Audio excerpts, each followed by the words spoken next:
must reject the culture of losing that has infected our party in recent years. We want our physicians practicing evidence-based medicine. We don't want it to just defer to authority or to just follow the herd.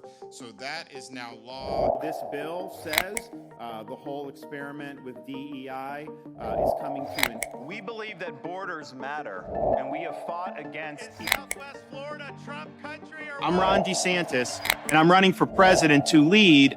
Accordingly, I am today suspending my campaign. I'm proud to have... After failing to challenge Donald Trump in the GOP presidential race, Ron DeSantis, the governor of Florida, announced on Sunday that he is dropping out and backing the former president. Here are the factors that contributed to Ron DeSantis' campaign failure.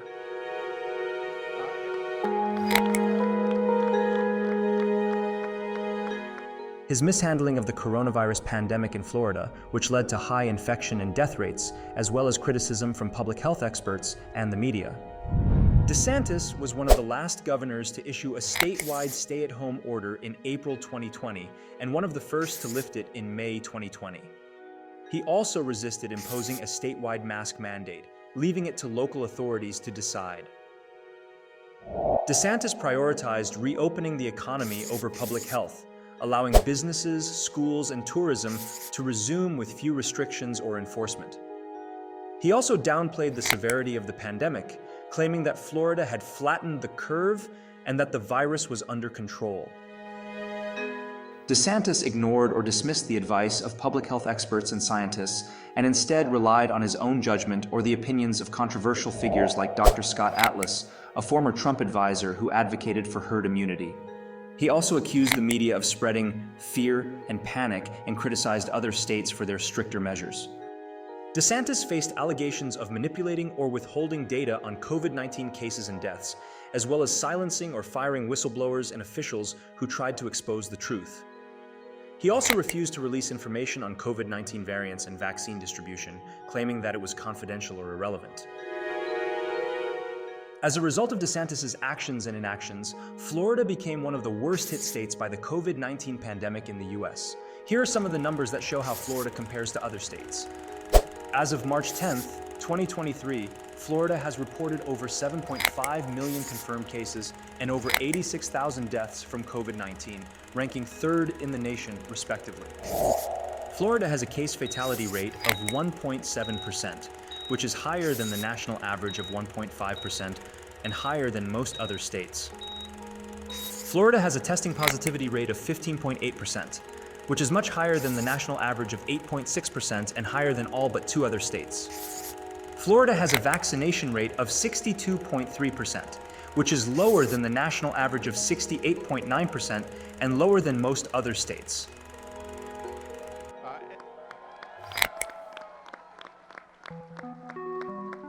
DeSantis' lack of charisma and appeal to voters outside of his base, especially in comparison to Nikki Haley, who was seen as a more moderate and electable alternative to Donald Trump. DeSantis was often criticized for being dull, boring, and uninspiring in his speeches and appearances, lacking the charisma and personality that voters look for in a leader.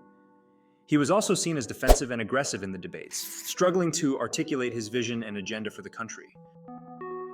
DeSantis failed to expand his base beyond the hardcore Trump supporters, who were loyal but not enough to win the nomination or the general election. He was unable to attract independent and suburban voters who were turned off by his close alignment with Trump and his controversial policies and rhetoric. Southwest Florida, Trump country, or what? Haley, on the other hand, was praised for being charismatic, articulate, and appealing in her speeches and appearances, showing the qualities of a leader and a stateswoman. She was also seen as confident and composed in the debates, presenting her vision and agenda for the country in a clear and convincing way. Haley succeeded in expanding her base beyond the traditional Republicans, attracting independent and suburban voters who were looking for a more moderate and pragmatic alternative to Trump and Biden.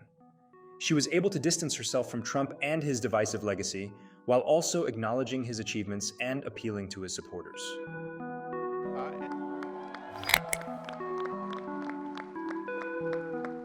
Ron DeSantis' inability to distance himself from Trump's controversial policies and rhetoric, which alienated some independent and suburban voters, while also failing to secure Trump's full endorsement and support. DeSantis adopted a similar economic policy to Trump, which was based on cutting taxes, deregulating businesses, and confronting China on trade. However, this policy did not appeal to many independent and suburban voters who were more concerned about the rising cost of living, the lack of affordable healthcare, and the environmental impact of fossil fuels. DeSantis also echoed Trump's rhetoric on immigration, which was based on building a wall, restricting legal immigration, and cracking down on sanctuary cities. However, this rhetoric did not resonate with many independent and suburban voters, who were more supportive of a comprehensive immigration reform, a pathway to citizenship for dreamers, and a humane treatment of asylum seekers. DeSantis also followed Trump's lead on the coronavirus pandemic, which was based on downplaying the severity of the virus, resisting public health measures, and promoting unproven treatments. However, this approach did not impress many independent and suburban voters, who were more worried about the health and safety of themselves and their families, the availability and effectiveness of vaccines, and the recovery of the economy. You do not have to wear those masks. I mean, please take them off. Honestly, it's not doing anything. We got to stop with this COVID theater. So if you want to wear it, fine, but this is ridiculous. All right, well, it's good to be at USF. Despite his loyalty and defense of Trump, DeSantis did not receive Trump's full endorsement and support, which hurt his chances of winning over Trump's base and consolidating the Republican Party. Trump often criticized and mocked DeSantis for his handling of the pandemic, his lack of charisma, and his inability to win over voters outside of his base. Trump also did not give DeSantis his full endorsement and support, even though DeSantis was one of his most loyal allies and defenders. The problem with Ron DeSanctimonious is that he needs a personality transplant, and those are not yet available. Almost all congressmen and women that served with him and knew him well supported me, some of them surprisingly so because of their relationship with Ron. I would say that when it comes to lack of personality, Ron would be in a class with Asa Hutchinson, and that's not good.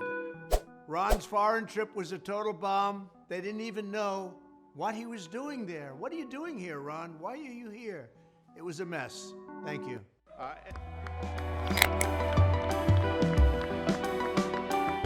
DeSantis' poor performance in the debates, where he was often on the defensive and struggled to articulate his vision and agenda for the country. In the first debate, DeSantis was overshadowed by Vivek Ramaswamy, who attacked him for being corrupt, fascist, and incompetent.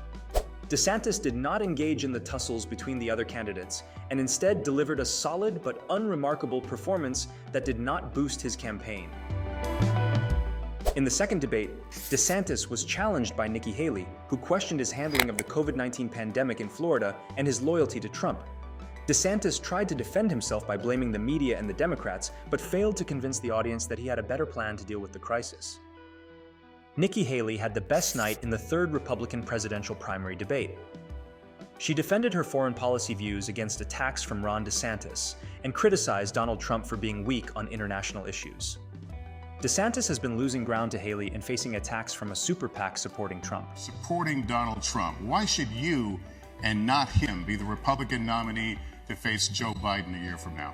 Now, if you look where we are now, it's a lot different than where we were in 2016. And Donald Trump's a lot different guy than he was in 2016. He owes it to you to be on this stage and explain why he should get another chance. He said Republicans were going to get tired of winning. Well, we saw last night, I'm sick of Republicans losing.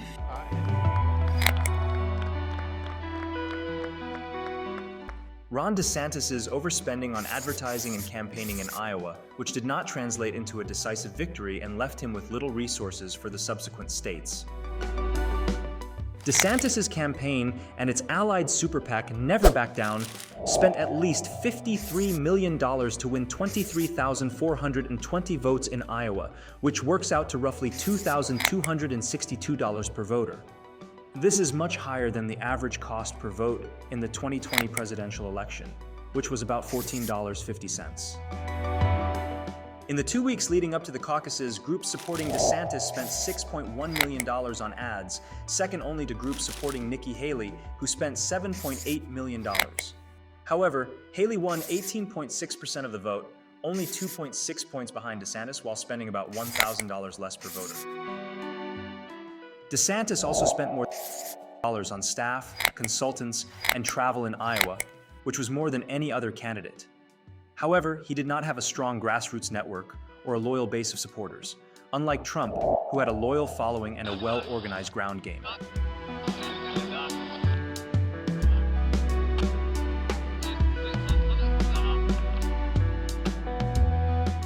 Greetings from Florida. The warmth of being home is a reminder why I've chosen public service. From joining the United States Navy and serving in Iraq, to representing the people in the U.S. Congress, and now serving as governor of Florida. And it reminds me why I decided to run for president, to fight for those who've been forgotten in this country. Now, following our second place finish in Iowa, we've prayed and deliberated on the way forward. If there was anything I could do to produce a favorable outcome, more campaign stops, more interviews, I would do it. But I can't ask our supporters to volunteer their time and donate their resources if we don't have a clear path to victory. Accordingly, I am today suspending my campaign. It's clear to me that a majority of Republican primary voters want to give Donald Trump another chance. They watch his presidency get stymied by relentless resistance, and they see Democrats using lawfare this day to attack him. Well, I've had disagreements with Donald Trump, such as on the coronavirus pandemic and his elevation of Anthony Fauci. Trump is superior to the current incumbent, Joe Biden. That is clear. I signed a pledge to support the Republican nominee, and I will honor that pledge. He has my endorsement because we can't go back to the old Republican guard of yesteryear, a repackaged form of warmed-over corporatism that Nikki Haley represents. Winston Churchill once remarked that success is not final, failure is not fatal, it is the courage to continue that counts. While this campaign has ended, the mission continues. Down here in Florida, we will continue to show the country how to lead. Thank you, and God bless.